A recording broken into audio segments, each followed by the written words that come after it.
कुछ खबरें खेल के मैदान से। पाक जनूबी Africa women one day series 3 matches की सीरीज का पहला मैच आज लाहौर की कज़ाफ़ी स्टेडियम में खेला जाएगा। सीरीज के लिए ट्रॉफी की रौनमाई कर दी गई है। दोनों टीमों की कप्तानों ने ट्रॉफी के साथ तस्वीर बनवाई।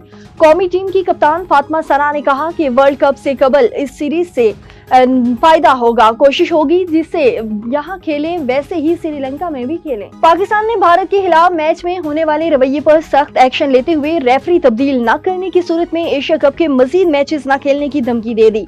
जराए पीसीबी के मुताबिक पीसीबी ने आईसीसी को वाज़ेह कर दिया कि मैच रेफरी तब्दील न किया गया तो पाकिस्तान एशिया कप में मजीद कोई मैच नहीं खेलेगा। पाकिस्तान ने एशिया कप के टूर्नामेंट डायरेक्टर को भी आगाह कर दिया। पीसीबी ने आईसीसी को तफसीली खत लिखा, जबकि एशिया क्रिकेट काउंसिल के सरबराह मोहसिन नकवी ने भी मामले पर अफसोस का इजहार किया। एशियन क्रिकेट काउंसिल की जानिब से भारतीय टीम पर जुर्माना आयद किए जाने का इम्कान है। अफगानिस्तान क्रिकेट टीम को बड़ा धचका लगा है क्योंकि फास्ट बॉलर नवीन उल हक एशिया कप से बाहर हो गए। अफगान क्रिकेट बोर्ड के मुताबिक नवीन उल हक अभी कंधे की इंजरी से मुकम्मल सेहतयाब नहीं हो सके। मेडिकल टीम ने उन्हें एशिया कप के बकिया मैचेस के लिए मुकम्मल फिट करार नहीं दिया। अफगान क्रिकेट बोर्ड मुकम्मल फिटनेस और रीहैब के लिए नवीन उल हक इंग्लैंड जाएंगे, जिसकी वजह से वो एशिया कप से बाहर हो गए हैं।